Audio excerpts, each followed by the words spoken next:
This is the IELTS listening test. You will hear a number of different recordings and you will have to answer questions on what you hear. There will be time for you to read the instructions and questions, and you will have a chance to check your work.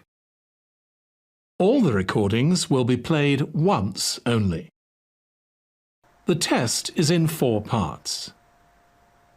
At the end of the test, you will be given 10 minutes to transfer your answers to the answer sheet. Now turn to Part 1.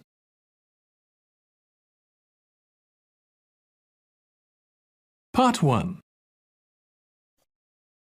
You will hear a conversation between Thomas and Nadia, who are waiting at the airport. First, you have some time to look at questions 1 to 5.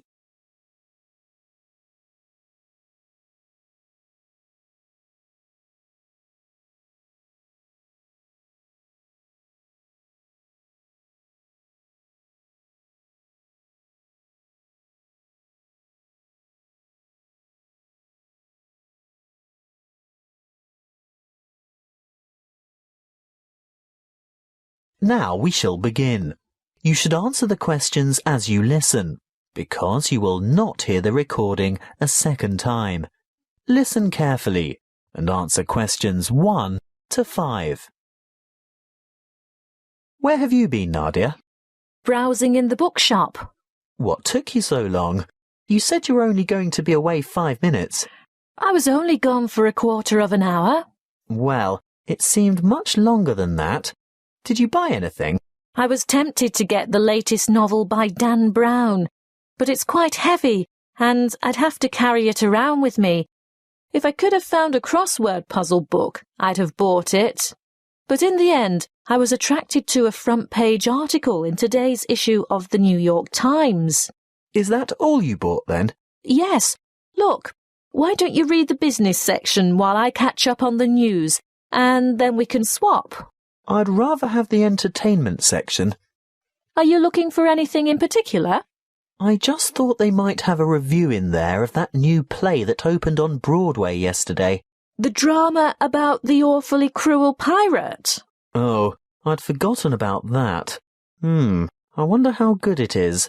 Actually, I was thinking of the new comedy, the one about the physician. Dr. Hunter. That's the one.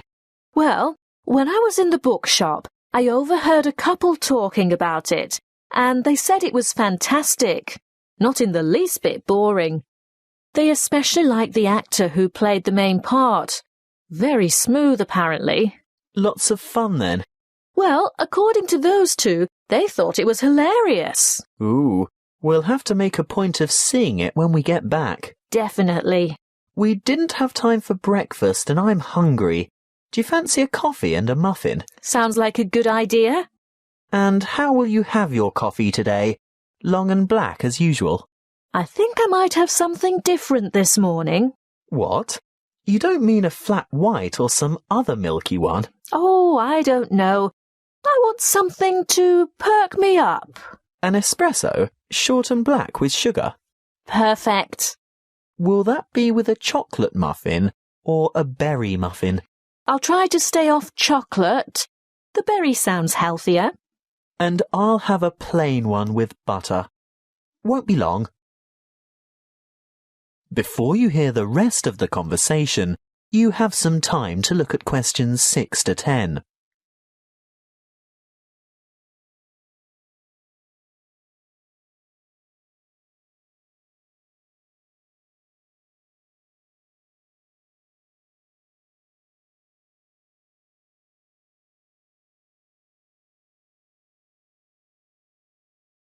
Now listen and answer questions 6 to 10. Here you are.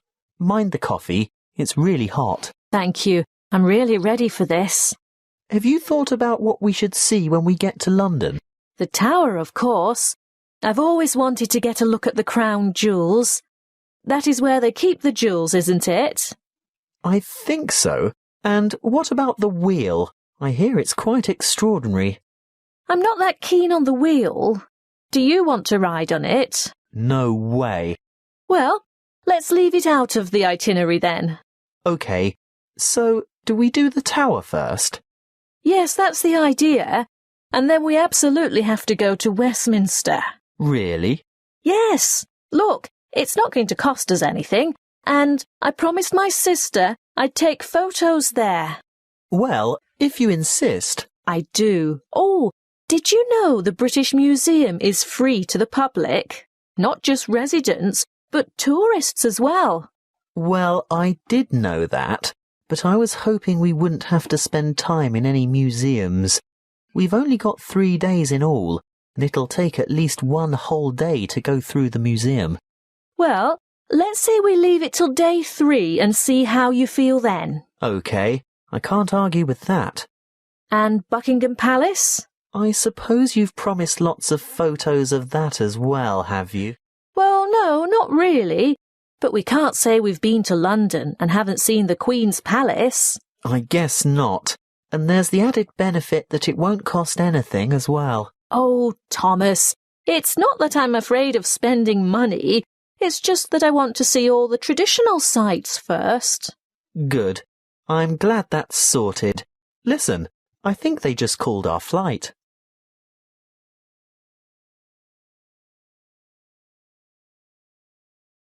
That is the end of part 1. You now have 1 minute to check your answers to part 1.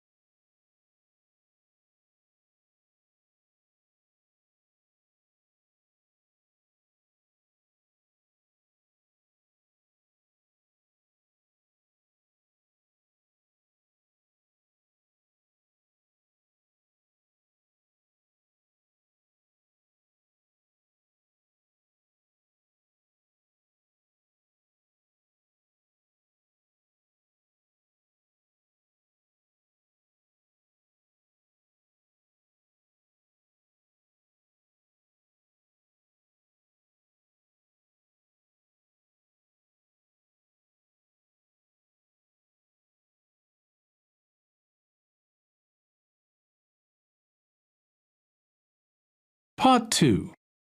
You will hear a tour guide talking to a group of visitors at a museum. First, you have some time to look at questions 11 to 15.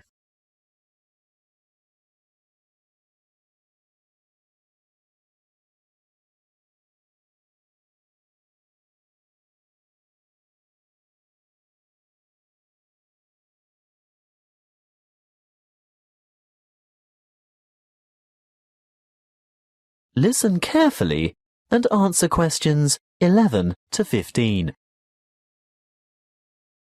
Welcome to the museum. Before we go inside, I'd like to remind you of 1 or 2 things. Firstly, you'll be pleased to know that admission is free to all visitors, so explore at your leisure, and if you can't take it all in today, you can come back again and again without any charge at all.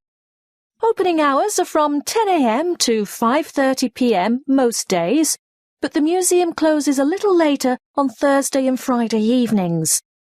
There are new multimedia guides available in 10 languages. They can be picked up from the desk in the covered courtyard for £4.50, and you can have it with you all day, from opening time in the morning until half an hour before closing. But you will need to produce ID. A passport, driver's licence or national identity card are all acceptable. These multimedia guides have audio commentary as well as images and an interactive map for easy navigation. They're simple to operate, and you will get a more detailed insight into many of the objects in the various galleries. As a security measure, apart from your camera and a purse, wallet or small handbag, your other belongings such as large bags, coats and umbrellas will have to be left at the cloakroom. Please note that the museum has recently revised the regulations for the size of bags and parcels that it will accept in its cloakrooms. I think the maximum size is 40 by 40 by 50 centimetres with a maximum weight of 8 kilograms. The only exception to this is prams and pushchairs. There is a charge of £1 per item. The main cloakroom is to the left of the main entrance, and there is another one at the north entrance. It may seem obvious, but may I remind you also that you should set your mobile phone to silent or turn it off altogether while you are in the museum, and do not carry or consume any food or drink in the exhibition halls. If you are hungry, there is an excellent restaurant where you can purchase a light lunch or a full meal. If it's just a hot beverage you want, then I can recommend taking a break at the Gallery Cafe. Before you hear the rest of the talk, you have some time to look at questions 16 to 20.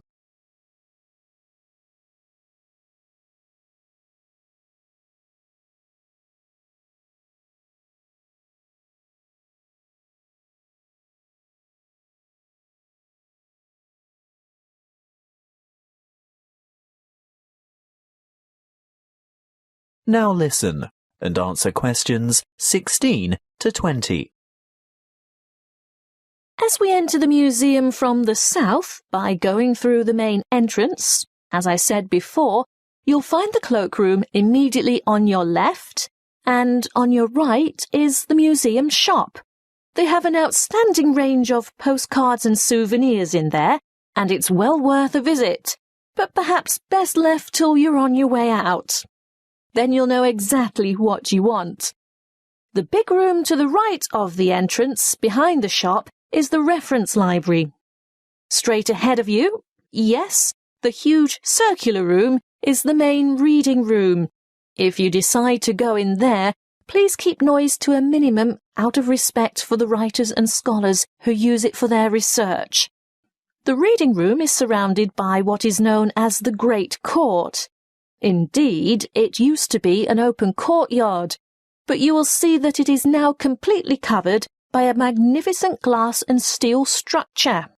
If you walk around the Great Court in a clockwise direction, on the west side you'll see the entrance to the Long Hall of Ancient Egypt, which has an amazing collection of Egyptian antiquities. The gallery behind the reading room, directly opposite the entrance, is devoted to China and Southeast Asia. Here you'll see Chinese civilization explored chronologically from the Neolithic period through to the 21st century. The restrooms for both men and women are located in the northeast corner of this floor, but don't worry, there are others available on the floors above. Another huge gallery extends along the eastern side of the courtyard, and this is given over to Greece and Rome. The sculptures in this section are absolutely spellbinding. Take your time looking at all the exhibits, and when you're ready to view what's on the next floor, take the magnificent marble staircase by the entrance.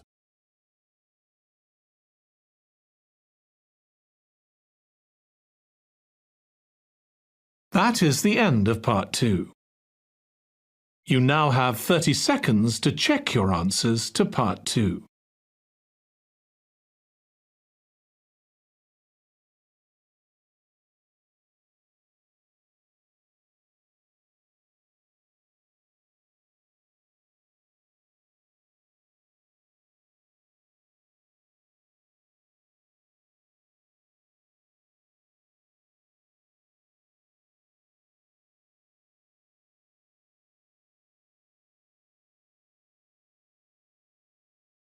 Part 3. You will hear a conversation between a lecturer and a psychology student asking for advice about research methods. First, you have some time to look at questions 21 to 25.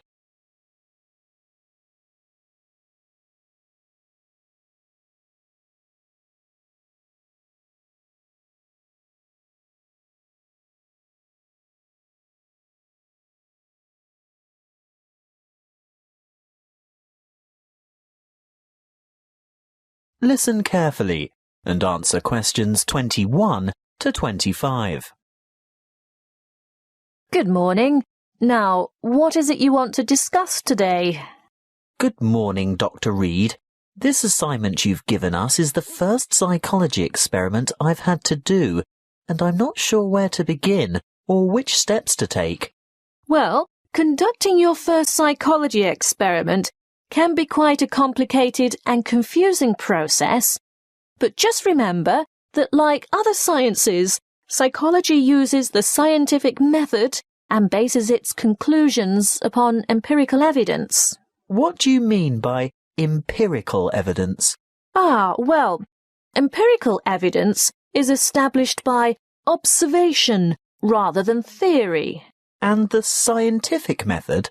Oh, yes. When conducting an experiment, you need to follow a few basic steps. I know the first step is to come up with a research question or problem. Yes, a question that can be tested. How do I find an appropriate question? I would suggest one of three methods. Firstly, you can investigate a commonly held belief, or what we call folk psychology. I see. So I could examine the belief that staying up all night to study for an important exam can adversely affect test performance. That's right. In that case, you would compare the scores of students who stayed up all night with those of students who got a good night's sleep. I think I could do that. Well, alternatively, you might want to consider reviewing the literature on psychology. You know, published studies can be a good source of unanswered research questions. I'm sure you've read papers where the authors note the need for further research. So I would come up with some questions that remain unanswered. Correct. But there is a third source of ideas. Just think about everyday problems and then consider how you could investigate potential solutions. Okay. Perhaps I could study various memorization strategies to find out which are the most effective. That's the idea. Next, you need to define the variables. You know, anything that might have an effect on the outcome of your research. Yes. I remember we learnt about that last week. Yes, that's right. Then you have to develop a testable hypothesis that predicts how the variables are related. For example, students who are sleep deprived will perform worse in an exam than students who are not sleep deprived. Exactly. Once you have developed a hypothesis, you must carry out background research. I can use books, journals, online databases and websites. Yes, all of those. I covered the reasons for background research in last Friday's lecture, didn't I? What you have to remember at this stage is to take careful notes and generate a bibliography of your sources. Before you hear the rest of the conversation, you have some time to look at questions 26 to 30.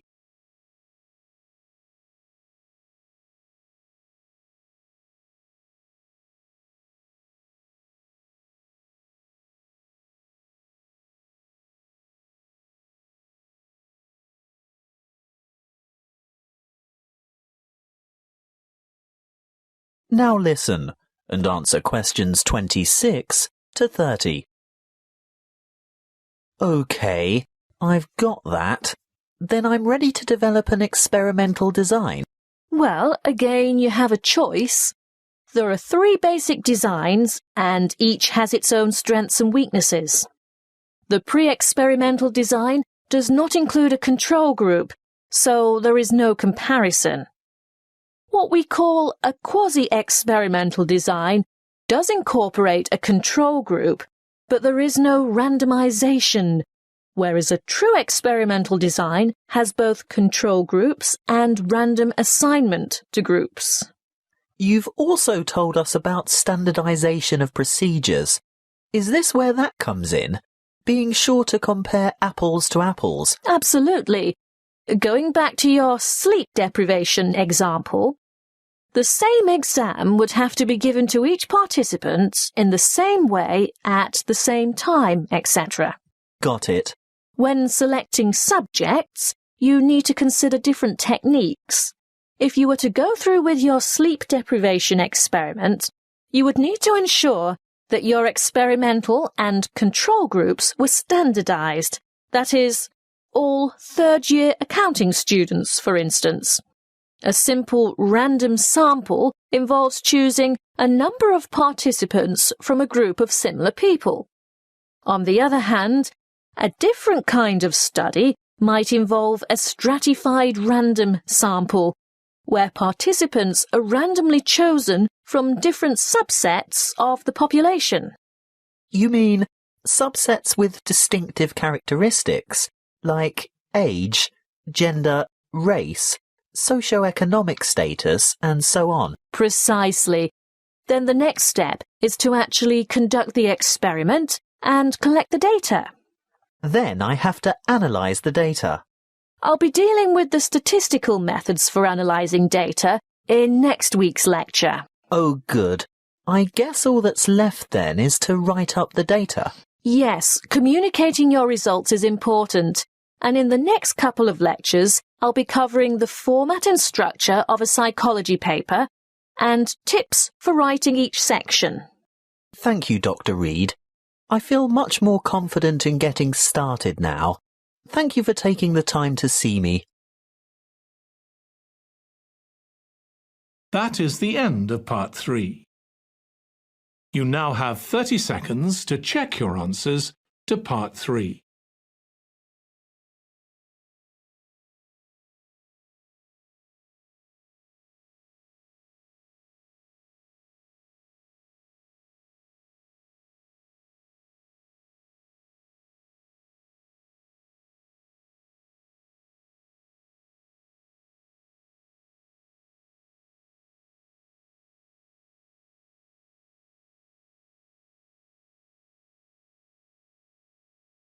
Part 4. You will hear a lecture on the production and trade of rice. First, you have some time to look at questions 31 to 40.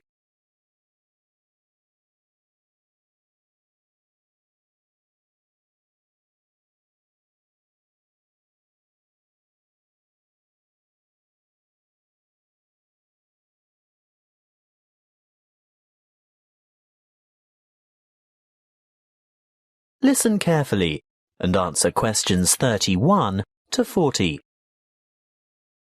Good morning and welcome to our inaugural lecture on agricultural economics. Today's topic is the world's production and trade of rice. As you are all well aware, rice is the staple ingredient in the diet of much of the world's population. Its importance as a food cereal in the human diet cannot be underestimated. In fact, it's a close second to wheat. About 560 million metric tons of rice is grown each year, compared with about 600 million metric tons of wheat. Coarse grains, such as corn, sorghum, barley, oats, rye, and millet, mostly go into animal feed, which, by the way, is seen by many as a wasteful and inefficient use of fertile land, because around 4 kilos of grain is needed to produce about half a kilo of beef. Some 900 million metric tons of coarse grains are grown annually worldwide, and a further 300 million metric tons of grain is produced for the oil in its seeds. Now, I'll return to the subject of rice production. What do we know about rice production?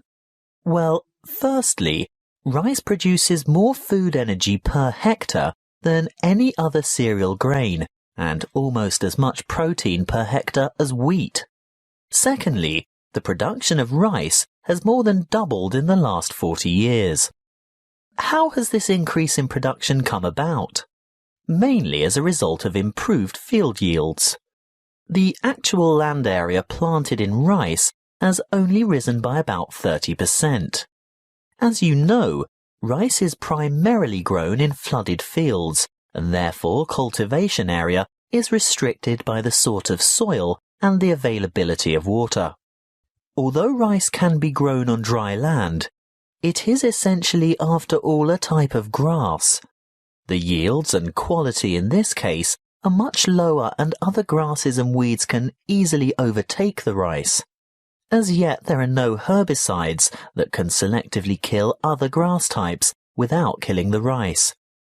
Much of the world's rice is still grown and cultivated by hand, because for mechanized farming, the land must be able to be drained and hold heavy equipment.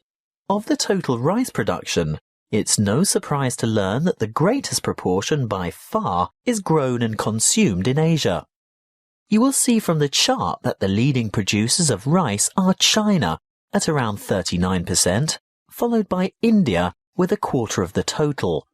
Indonesia produces almost 1/10, and other countries like Bangladesh, Vietnam, Thailand, Japan and Brazil grow another 25, almost 26% of the total. As I said before, most rice is consumed in the countries where it is grown. That means that very little rice is actually traded, and for this reason, the market price is very volatile.